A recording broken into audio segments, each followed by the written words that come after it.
All right, what is going on, ladies and gentlemen? It's Super here, and welcome to another Q&A video.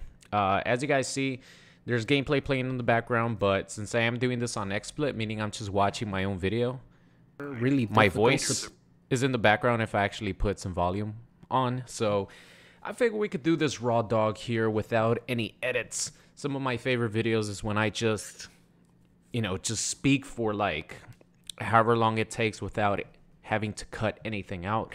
Just like my videos where I was talking about who you should use in like MKX, Injustice, Mortal Kombat 11, stuff like that. Those are some of my favorite videos to do when I could just talk. But leave a like on the video if you enjoy the Q&A action. I'm actually gonna answer a couple questions that are some of the most asked questions that are more personal questions because people always want to know. But here we go. Let's start off with a question from all these questions, by the way, where I mention specific names. They're only from channel members. And the way to join the channel member is the link in the description and the link in the comment section, the pinned comment section, or the pinned comment. It's going to be the very first comment in the comment section. That's how you could just follow that link and you'll be able to, subscribe, like kind of like a Twitch sub as a channel member. Unfortunately, for some iPhone users, it doesn't work. I'm not sure why. Like if you press, like there's no button that says that you could join. But if you follow the link, it'll definitely send you to the join option. So here we go. All right, hold on. Let me open this real quick. There's a reason why I picked Enchantress to do this video, at least the first gameplay. So, all right. Harambe DeLuffy asks, what fighting game character was the hardest to learn and not worth it altogether? So I think for me, like characters in Marvel vs. Capcom 2 were actually really hard to learn and not worth it because overall wasn't very good at the game, at least to any sort of like competitive level, like not good at all. I could do some of the basic fly unfly stuff with Sentinel. I could play a little bit of Storm. I could do maybe like the most basic Magneto combos you could think of. So overall, in general, like a lot of characters in Marvel vs. Capcom 2 were not worth it because I suck at the game and I can't. You really need execution, and fuck, man, you need a lot of execution to actually pull off the combos and how quick you have to do them in Marvel vs. Capcom 2. It's such a crazy and fun game to watch, but that game will ruin your fingers because you need to be fast. And I tried my hardest when I was a kid and it wasn't worth it because I ended up not being very good at all. But as far as like NRS games, I think Enchantress is a hard character, but in my opinion, she's worth it. That's why I mentioned her at the beginning. I'm putting her here because I think she's worth learning because she is hard to use. And it's one of the characters that rewards you for actually having some execution on maybe not the combos, but like setups. I think she's very hard to use in a game like Injustice 2, but she's worth it. That's the difference. I guess every character is worth it. Like even the Marvel vs. Capcom 2 characters, I didn't end up being good, but I enjoyed the process of actually trying to learn these combos and execution heavy setups and movement. So let's answer a couple of some personal questions here. I guess not really personal questions. It's just like real life questions a lot of people ask consistently. So pretty much the first one is, how is dating like for me as a YouTuber? And to be honest, it's exactly the same as it was before I was a YouTuber. The only thing is that I guess I'm a little bit unique whenever I have a opening conversation with somebody. But once that opening happens and the person, we find each other attractive, it ends up being exactly the same as any of you with, I guess a conventional job. You know what I mean? It's just person to person. If you have a connection and you find each other attractive or whatever you're looking for or your goal is in, encounter, then it's going to happen. It doesn't being a YouTuber doesn't really change much, other than the fact that I do have a lot more flexibility. If I want to go out on a date on a weekday, you know, in the daytime or something like that, I have that flexibility of having an open schedule because I do YouTube. So that definitely helps out.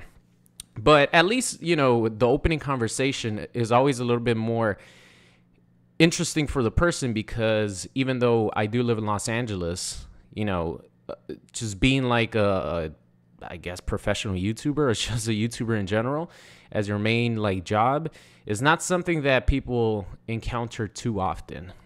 So it does help out, at least in the opening conversation.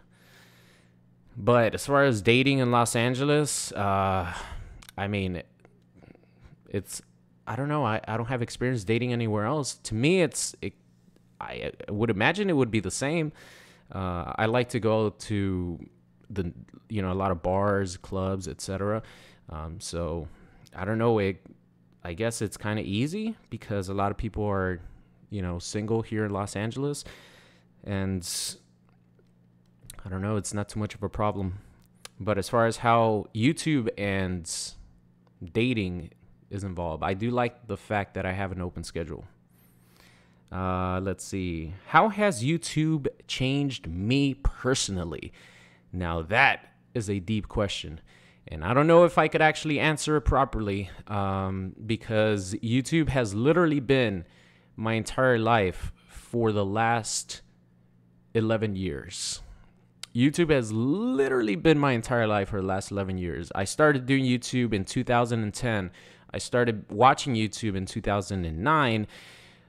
And even though I wasn't really at the level that I am now, I feel the exact same way about YouTube that I did when I started, which it's something that I just have a passion for. I just really enjoy making videos and just acting a fool, going crazy, trying to be as entertaining as I can. It's not going to be for everybody. No content creator is going to be liked by, oh my God, that was a nice setup right there, by the way.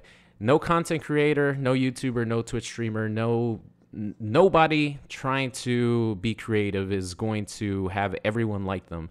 I just have always done what I enjoy doing and my style of commentary, and it's something that I still enjoy to this day.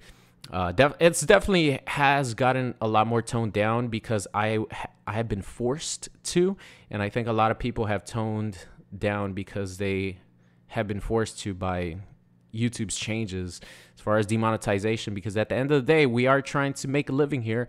And if you're cussing all over the place, and unfortunately for me, if you're playing Mortal Kombat, you get demonetized, you get age restricted.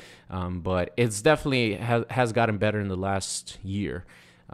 But YouTube in general has literally changed my life, not only financially, but more importantly, I think it really helped me develop my speaking skills.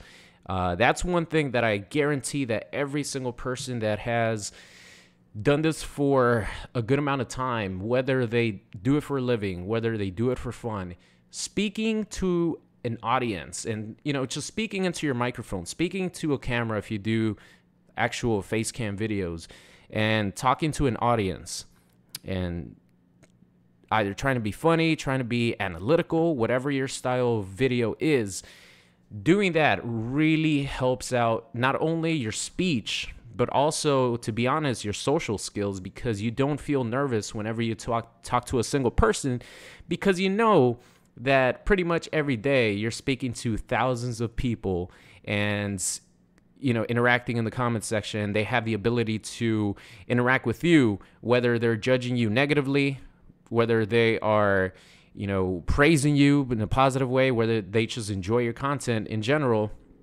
You open up yourself to a lot more criticism and also praise than a normal person would, or I shouldn't say normal person, but the average person with, you know, just a regular 9-to-5 job, or that doesn't do, you know, speak to an audience to try to convey an affection like happiness, sadness, you know, critical thinking, blah, blah, blah.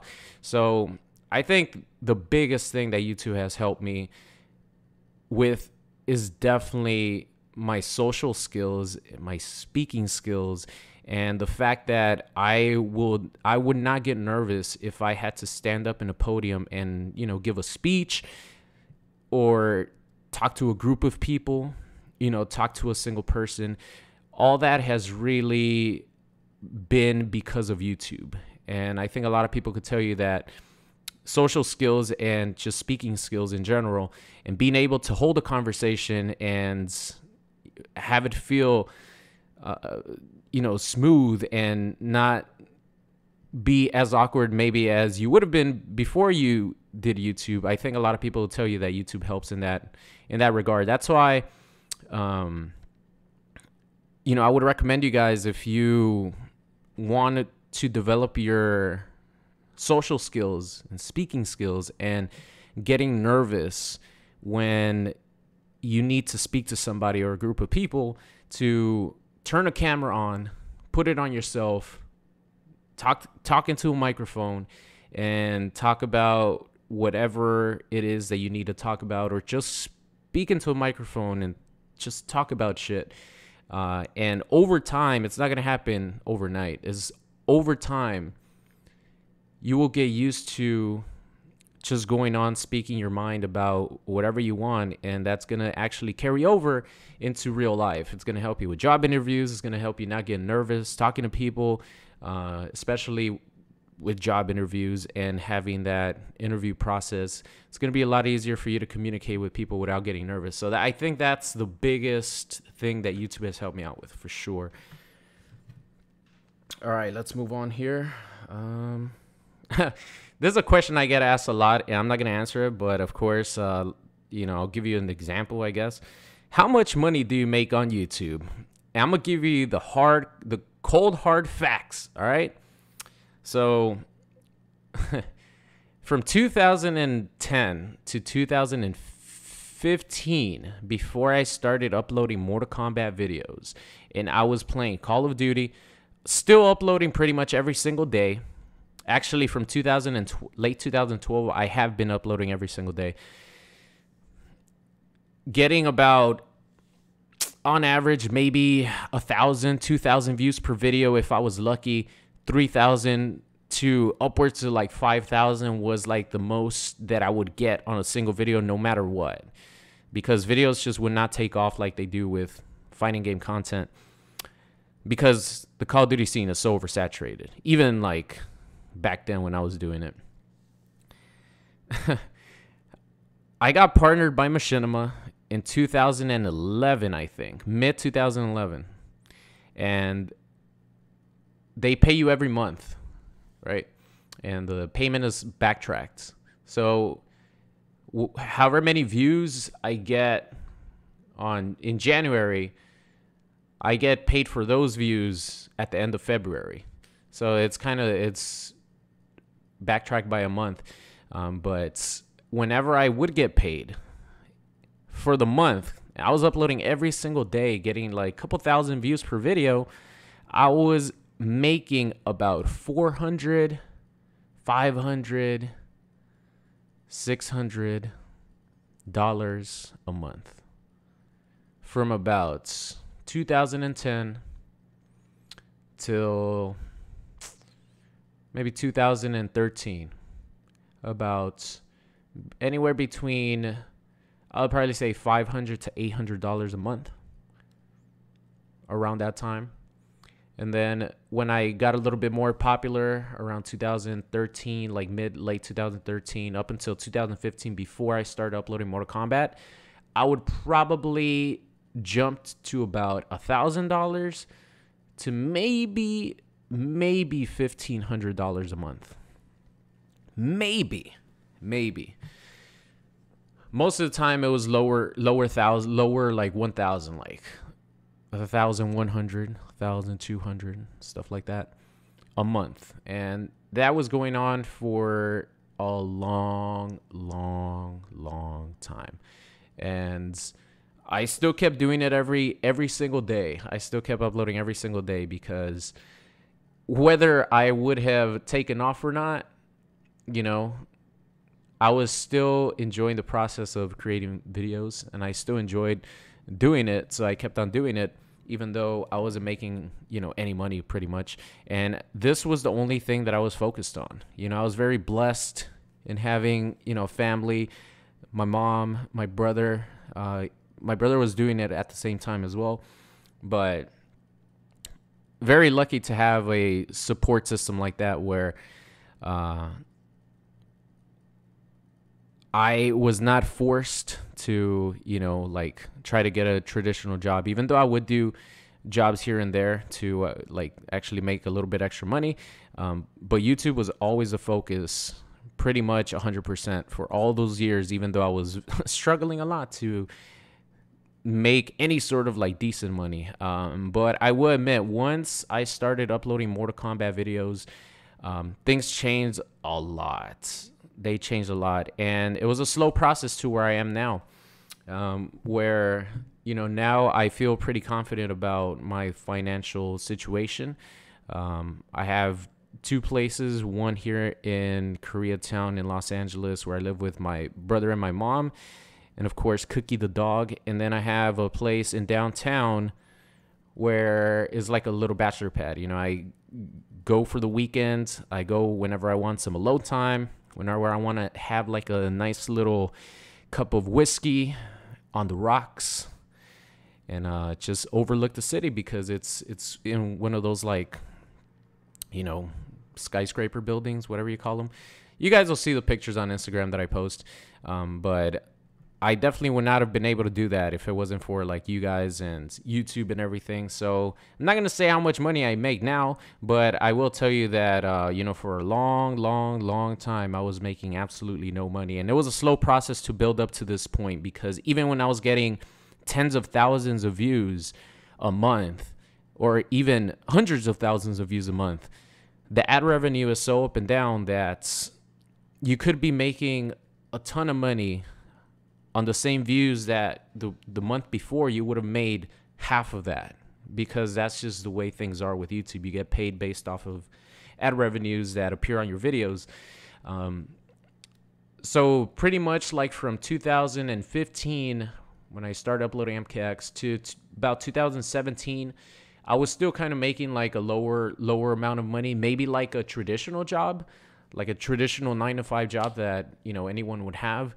But where it really took off is when Injustice 2 came out. When Injustice 2 came out, I think that's when my channel exploded a ton. And from about 2017 to 2019, I definitely bumped up how much money I was making. And then when MK11 came out, that was pretty ridiculous, because MK11 was so popular, and it's carried over to how I am now. So I've just been using the momentum that YouTube has given me to, continue to work as hard as I can. Let's go to another video here. This is an Aaron Black video, I think. But honestly, it's all about luck, because I was doing it for 5 years without breaking out and getting a video recommended. And all it took was one video. And of course, the popularity of MKX, but the Borracho Drunken Master video where, I made a couple people rage quit and titled it we're making people rage quit with the worst character in the game, something like that, has 2 million views, I think, something like that. That was literally the video that started the rise of my channel, and it was just all based on luck. All based on luck. That's what YouTube is. If you get lucky with a video being recommended or something like that, man, take advantage of it, because it's all about luck, honestly. All right, so back to the questions from YouTube members. Call me Johnny. Will you ever bring back random character select and mirror match videos? Yes, I am. I don't know if I'm going to do it until the new NRS game comes out. If I do, then it'll probably be on MKX or something like that, but probably won't do it on MK11. But when the new game comes out, you definitely should expect random character and mirror match videos to come back. Just Lewis asks, when you get to 1 million subs, will you potentially tell us your first name? That's a big secret, even though I've said it in videos before. It's just buried in the thousands and thousands and thousands of videos that I have on my YouTube channel. it's in there somewhere. And speaking about like dating and all that, whenever I meet somebody for the first time, a girl, I don't know where things are gonna go. So a lot of times I don't even give my real name to people that I like, girls that I meet out, because I don't know where it's gonna lead to, and I want to try to keep things as private as I can as far as like YouTube is concerned. So that's why I don't even tell people that I meet or girls that I meet, unless, you know, we build that relationship and then I'm like, okay, you know, so and so is my actual name. I just don't like giving my name out first time that I meet people. And every single time the girl has been okay with it. Like it's been fine. You know, they definitely understand. So that's just something that I've gotten used to. And the same thing goes for YouTube. So whenever someone asks what my first name, like in a YouTube comment is, I'm like, my first name is Super. That's just my name. My friend Smoke, he asked if NRS is really making a Marvel game, what are the main characters you want to see? I just want to see X-Men characters. If they make a Marvel game and they have X-Men characters, I will be happy. I want Wolverine, I want Cyclops, I want Storm, I want Psylocke, I want Sentinel, I want Apocalypse, I want Iceman, I want Cable. Give me X-Men characters. That's literally all I want. Give me Wolverine, please. All right. So next up here, we got Jaime Fitzpatrick, and he asks, which Marvel character would you want to, or which Marvel character would you want them to have their own TV show? Of course, an X-Men character. I don't know which one though. Like, you could give any X-Men character a TV show and I would gladly watch it, or a Netflix show, whatever. You know, give Wolverine a fucking Netflix show. That would be one of the most popular shows that has come out recently. I guarantee it. You know, any X-Men character would do it. Like Charles Xavier or Magneto, you know what I mean? Like, give these characters their own Netflix show. I guarantee it'll be a success. Like, everybody loves X-Men characters. Last one here by Rage Waffles. He said, what is it like having the best mods in the world? I don't know, man, because I don't have the best mods in the world. I'm just kidding. Waffles has always been a friend of mine, and he's definitely always been the best mod that I've had since fucking, I can't even remember, long ass time. He definitely hits the band hammer when it's appropriate. His real question is, what are you hoping for the next NRS game? I'm hoping for a new IP in general. So he wants a completely brand new intellectual property from NetherRealm Studios. A Marvel game would be a completely brand new intellectual property, so that would be pretty cool. Honestly, I do want that Marvel versus DC fighting game. That's literally like a dream game for anyone who likes either Marvel or DC. Like, who would not want a Marvel versus DC fighting game created by NetherRealm Studios, who have amazing interactions? Just imagine the intro dialogue that characters would have in between those two universes. Like, just that alone would make it worth that game being created. It would literally be groundbreaking for the gaming industry if that were to happen. So that's what I want. I want a Marvel versus DC game. Like, honestly, though, I don't think it's going to happen. There's like a 1% chance. I would probably say that the next game is going to be Injustice 3. That's just the safest bet. They know they could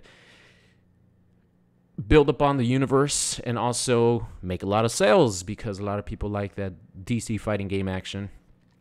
So the most likely scenario would be an Injustice 3. But what I would like to see is Marvel versus DC. So that is it, ladies and gentlemen. That's going to be the end of today's Q&A video. Definitely a lot more personal stuff towards like the beginning of the video, or the first half of the video. More talking about you know, a lot of questions that people ask me in general, just about YouTube and things like that. And it's always fun to talk about, because I always encourage people to make a YouTube video or make a YouTube channel, or, you know, create videos, stream, things that you enjoy, because even if, you know, you don't end up getting lucky like some people do and, you know, break out, I think the skills of just recording or streaming in general will help you out in life in the future.